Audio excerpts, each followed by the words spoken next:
Bom dia, dia 24 de janeiro de 2022, segunda-feira, retomando, despertando com Dharma.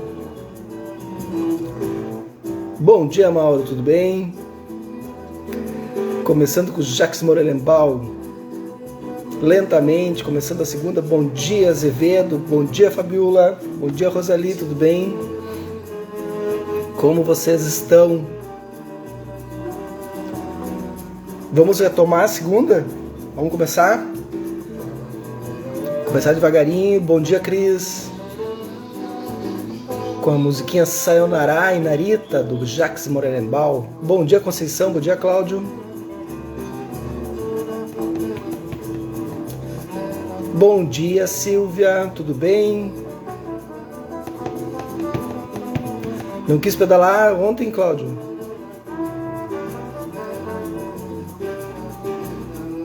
Elaine, bom dia, tudo bem? Estou um pouco afônico hoje, então vamos devagar. Liege, bom dia. É isso aí, gente. Ontem não teve o Dharma, né? Bom dia, Ana Tereza. E aí no sábado a gente fez uma homenagem ao Thich Nhat Hanh. Vocês podem ver que a gente interrompeu o Dharma, né? Bom dia, Simone. E aí a gente interrompeu o Dharma e fez aquela homenagem ao Thich Nhat Hanh, que faleceu aos 95 anos, dia 22. Esse grande mestre. Todas as linhagens homenagearam. Foi muito bonito. Cada lugar que a gente olhava, sentia alguém homenageando. Foi bem, bem legal, assim. Bom dia, Marisa.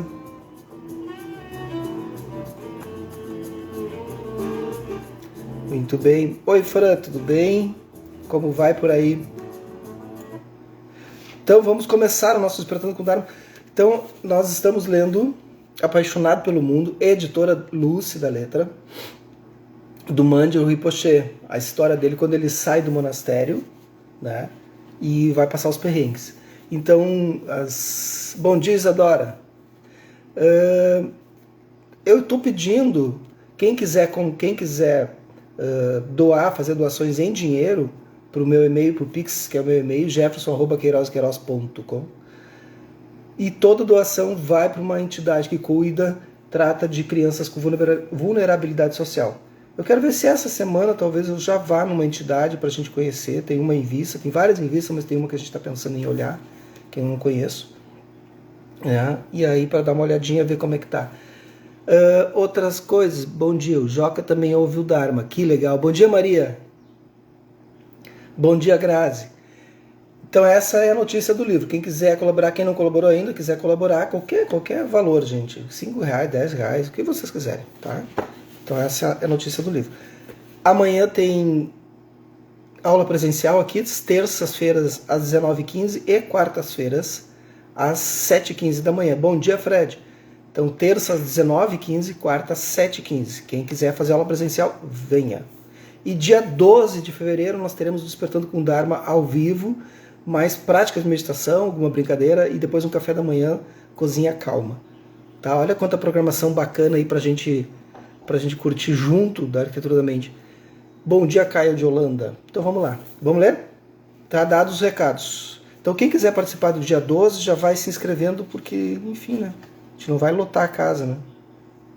Certo? Quem quiser fazer as aulas presenciais, me chamem. Estamos bem no comecinho.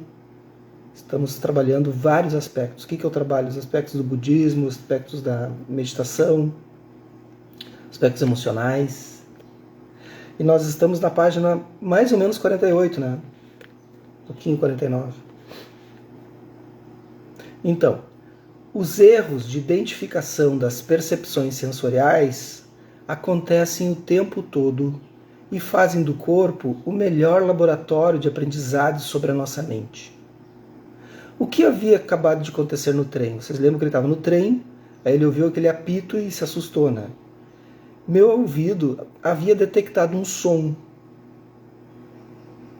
12 de fevereiro será ao ar livre. Se não chover, acho que sim.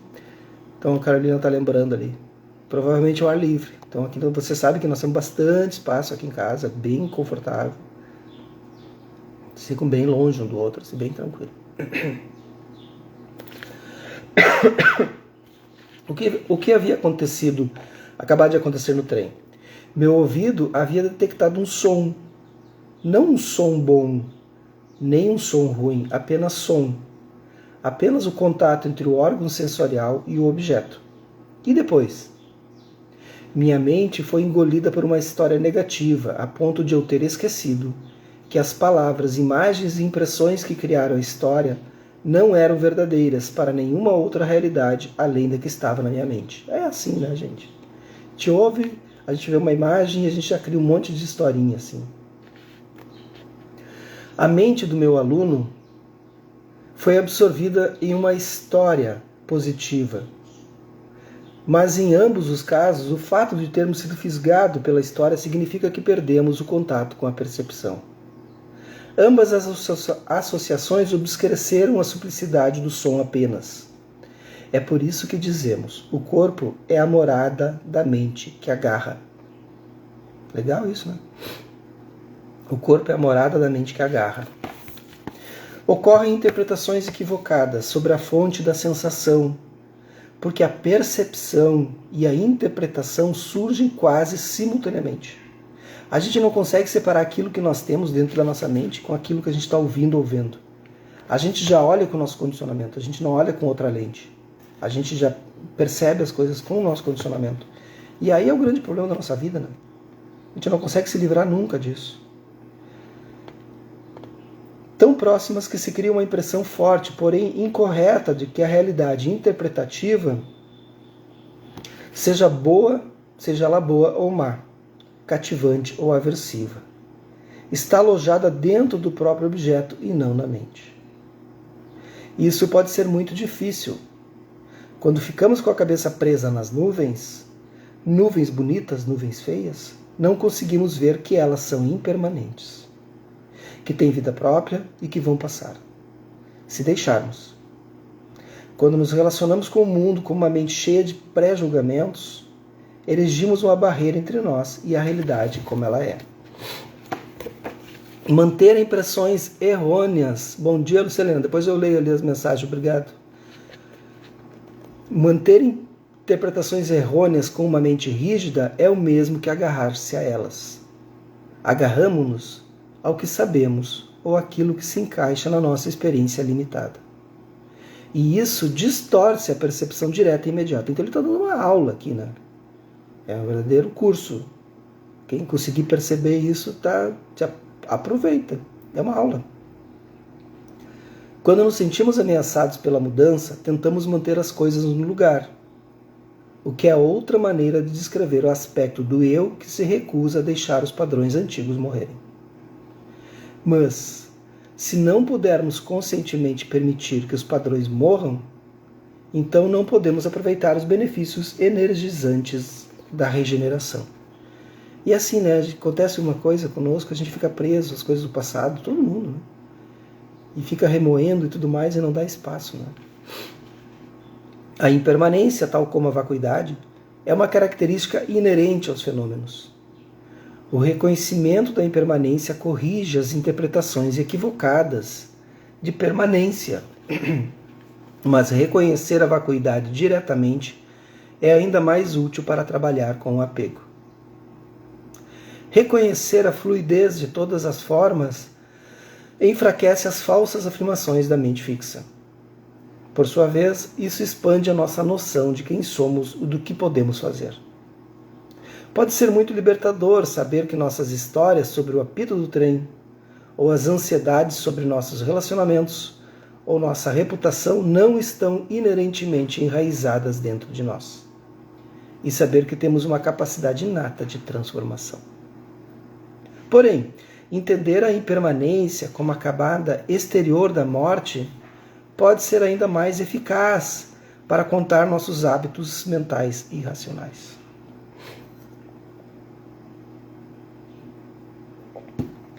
Para que a transformação ocorra nos níveis mais profundos, não apenas reconhecemos a continuidade da mudança, reconhecemos que o processo de morte e regeneração fundamenta a verdade da impermanência. Então a impermanência existe. Simples, simplificando. As coisas, elas surgem, elas Elas se realizam, elas se dissolvem o tempo todo. Então, não, tá bom, vai passar. Tá ruim, vai passar. Essa é a questão. Mas a questão é que a gente sofre. Todavia, nosso medo da morte física nos faz resistir à ideia de morrer todos os dias. Confundimos as mortes renováveis dos nossos estados mentais com a morte definitiva do nosso corpo. Quando fazemos isso, toda forma de morte e de morrer aparece no horizonte como um pesadelo inevitável. Algo que passamos a vida desejando que não aconteça. Na verdade, com alguma investigação, podemos aprender que aquilo que mais tememos como um evento futuro está acontecendo o tempo todo. Uma conversa que ocorreu entre duas mulheres americanas descreve uma relação íntima entre as formas de morte física e imaterial. Uma das mulheres veio me ver logo depois que seu único filho, de 20 anos, morreu após uma overdose acidental. Falamos sobre maneiras de ajudá-la e viver com essa perda trágica. Cerca de 2 anos depois, a melhor amiga dessa mulher se viu passando por um divórcio muito doloroso. A primeira explicou à amiga: meu filho nunca mais vai voltar. Não alimento fantasias sobre isso. Minha relação comigo mesma e o modo como eu relaciono com o mundo mudou para sempre. Mas o mesmo é verdadeiro para você. Sua noção de quem você é e de quem está com você e de quem seguirá com você ao longo da vida também mudou para sempre. Você também precisa chorar uma morte. Você está pensando que tem que aceitar essa situação intolerável fora de si mesmo. Mas assim como eu, tive que me permitir morrer depois da morte do meu filho. Você deve morrer para o casamento que já teve. Bacana, né? Choramos não só pela morte do que tivemos, mas também por nós mesmas, por nossas próprias mortes. A profunda infelicidade da morte do filho dessa mulher abriu seu coração para a investigação da impermanência e da morte, indo muito além da sua própria história pessoal. E são as mortes arquetípicas, né? Então, morre uma relação amorosa, termina uma relação amorosa, termina uma relação de amizade, um emprego, te tiram de um emprego, há uma morte ali naquilo. Então, essas mortes arquetípicas, elas devem ser, sim, a gente deve fazer o luto, deve passar pelo luto, porque é uma morte. As pessoas acham que morte é só quando morre alguém, uma perda, né? Não, é uma morte arquetípica. E isso é dolorido, porque parte tua morre com aquilo que desapareceu. E tu não consegue perceber que aquilo não existe mais. Tu olha para todos os lados e tu não consegue ver manifestações tuas mais. Ao mesmo tempo, tu existe ainda, tu continua existindo. Então, esses tipos de morte, às vezes, elas são até piores. Porque quando morre alguém, a gente se despede, a gente diz, ok, nunca mais vou ver, e a nossa mente entende isso. Ela sofre com a saudade e tudo mais. As mortes arquetípicas, elas são doloridas porque existe ainda aquilo ainda está ali, mas a gente não tem mais contato. E isso é um sofrimento. Vocês já passaram por isso? Todo mundo passa por isso. Não tem ninguém que não tenha passado por isso. Claro, com o tempo, tudo vai se ajustando. Assim como a perda de alguém, né? A gente vai se acostumando com a ideia, naturalmente. Mas quando acontece, é ruim. Bom dia, gurias. Bom dia, Raquel, Isis, Marlete, Úrsula, Jacobs, Michele, tudo bem?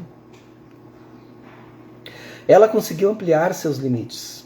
Como explicou, depois que perdi meu filho, não tinha mais nada a temer. Ela transformou o seu coração partido em sabedoria. Podemos aprender com essa mulher sem precisar reviver sua tragédia. A morte do pequeno, eu não pude... Não está ruim aqui. Acho que é um erro. A morte do pequeno eu não pôde ser realizada da maneira duradoura. Tem um erro aqui. O efetivo é se negarmos ou contornarmos o medo da morte física. Então tem que tirar aquele eu ali. A morte do pequeno não pôde ser realizada da maneira duradoura ou efetiva, se negarmos ou contornarmos o medo da morte física. No entanto, trabalhar com pequenas mortes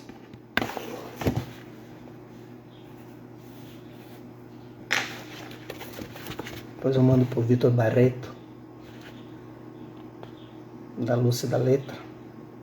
Revisão é uma coisa louca, né? Sempre fica, é impressionante. Mais cuidado que você tem. A morte do pequeno não pode ser realizada de maneira duradoura ou efetiva. Se negarmos ou contornarmos o medo da morte física, no entanto, trabalhar com pequenas mortes pode afrouxar as intensas ansiedades que envolvem a morte física. Ou seja, a gente trabalhar com pequenas mortes diariamente, aprender a lidar com as perdas, aprender que existe a impermanência. Existe um caminho natural entre a impermanência e a morte. E se continuarmos não querendo segui-lo, provocamos um curto-circuito nos notáveis benefícios da morte contínua.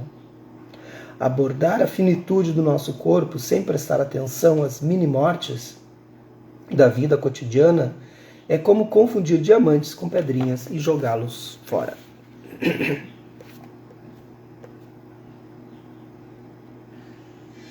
Como vocês viram, eu estou com um problema para a leitura hoje.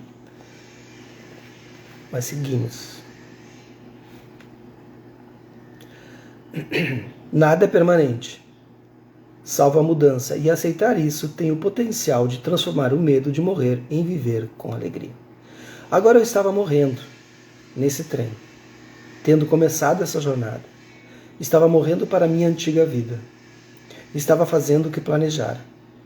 Tinha tomado o táxi para Gaia e comprado sozinha a passagem para Varanasi. Agora, o desafio era abandonar a resistência às próprias mudanças, que planejara, e aceitar que os sons e cheiros desse trem poderiam ser tanto uma ocasião para viver com alegria, quanto qualquer outra circunstância que um dia vivi. E é isso, né? Ele está fazendo o teste ali, está morrendo para várias coisas e renascendo para outras. Bom dia, Oceane, tudo bem?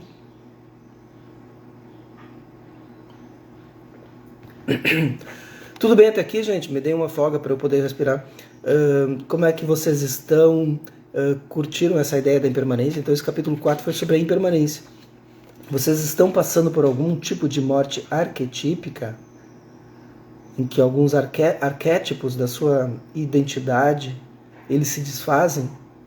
Que significa aquilo que quando tu tinha uma relação com alguém, com um trabalho, com situações,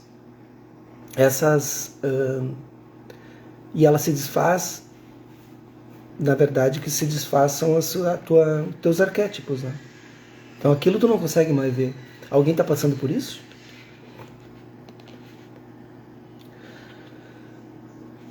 Capítulo 5. Enquanto ninguém levanta a mão.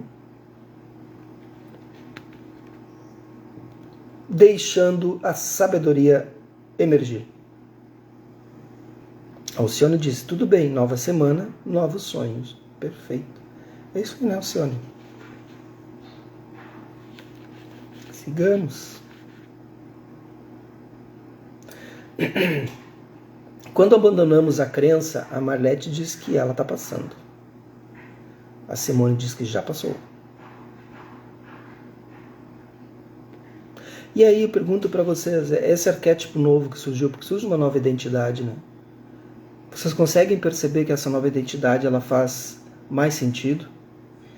Conseguem perceber que não estava naquele trabalho, na situação ou na outra pessoa? Que está tudo na gente?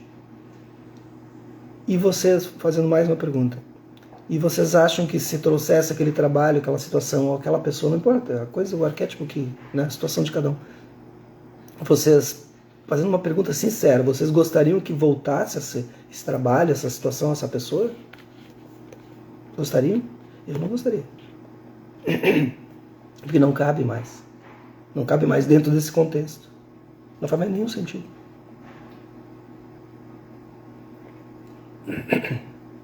Não é assim? Vocês não sentem isso? Porque fica deslocado, né? Alguma coisa quase como um estranho, assim, dentro daquela casa da gente. A gente tem uma casa, né? Uma morada. E essa morada, ela se constrói, né? E ela se constrói de outras maneiras. Daqui a pouco entra essa pessoa. Essa situação, tu voltar para o emprego. Não, eu vou voltar, vou retomar. Não faz mais sentido. Fica estranho. Não é assim? Vamos ler só mais um parágrafo aqui. Não, vamos parar, gente. Amanhã a gente começa esse aqui que eu vou estar um pouco melhor da voz. Aí eu me poupo um pouco. Não cabe mais, né, Simone? Não cabe. Não faz mais sentido. Vamos parar por aqui uns 5 minutinhos antes hoje. Vou fazer uma praticazinha, que aí eu consigo respirar.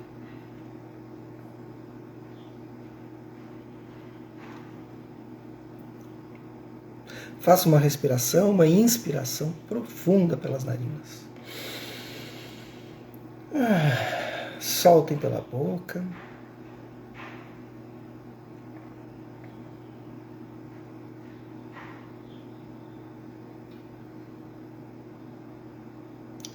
Soltem completamente, aproveitem, gente, é segunda-feira, vamos começar já praticando, se observando.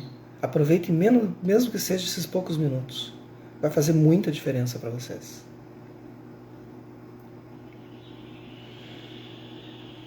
Soltem o abdômen.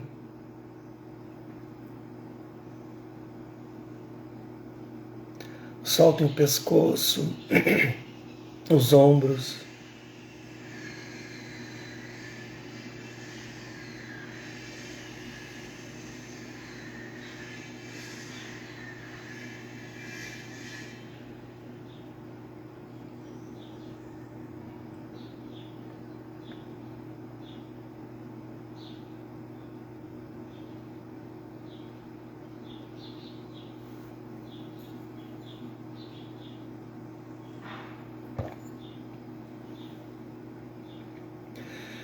E ao se perceberem nesse estado natural de relaxamento, comecem a estabilização, observando a respiração.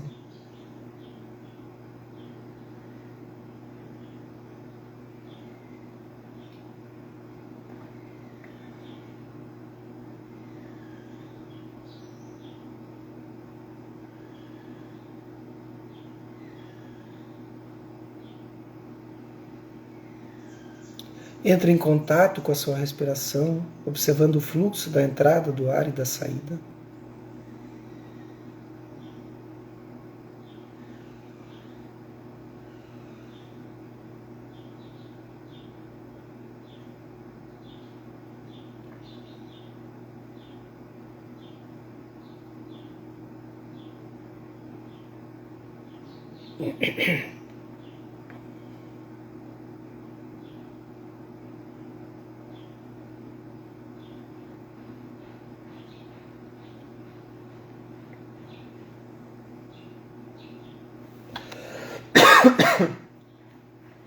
Traga à mente agora uma situação ou uma relação que se desfez, que acabou.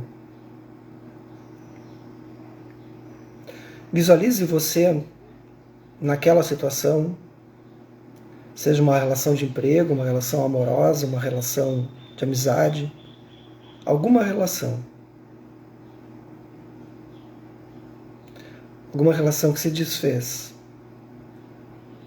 Lembre dos momentos em que você estava nessa relação. Seja de trabalho, seja uma situação de algum projeto, que tudo estava fluindo, ou seja uma relação com alguém, amorosa ou de amizade.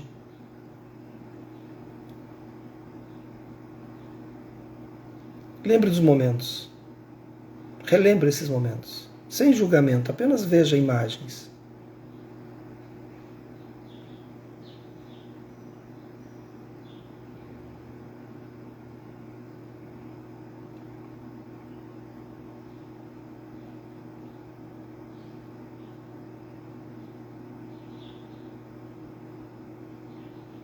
Agora, por breves segundos e também sem julgamentos, sem gerar sofrimento para si, apenas relembre por que essa relação se dissolveu. Que não foi no momento, as relações vão se dissolvendo ao longo do tempo, trabalho, situações, projetos, relações entre pessoas. Apenas perceba, sem julgamento, sem julgar a outra pessoa, culpar, sem julgar o seu empregador, nem a você. Apenas veja a impermanência agindo, as coisas se dissolvendo, as condições se dissolvendo.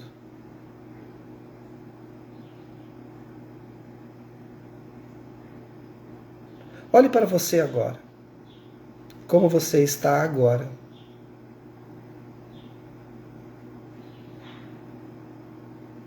Olhe para você se movimentando entre as pessoas do seu convívio, se relacionando, tendo a sua vida. Sem aquele emprego, sem aquela situação, aquele projeto ou aquelas pessoas que você terminou a relação. Se veja agora. Como você está?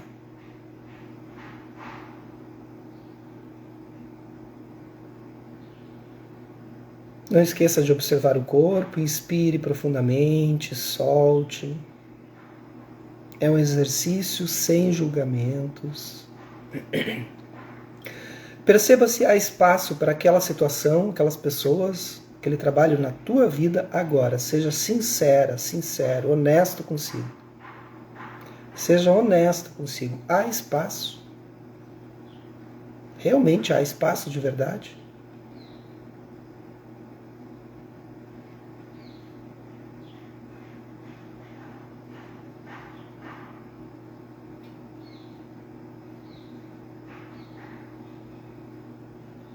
Agora, percebendo a alegria que você conseguiu se reconstruir, se refazer,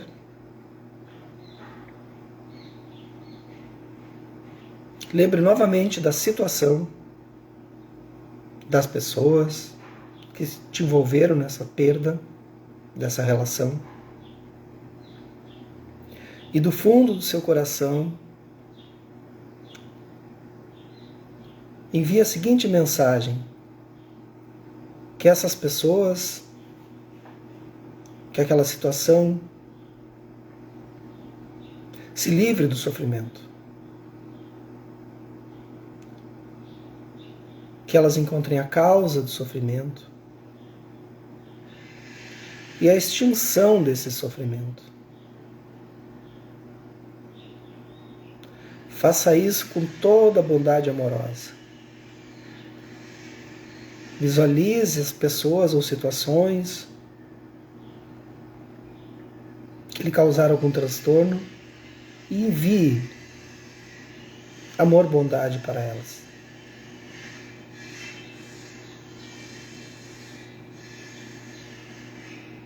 Aceite a impermanência. As condições mudaram. Faça uma inspiração profunda.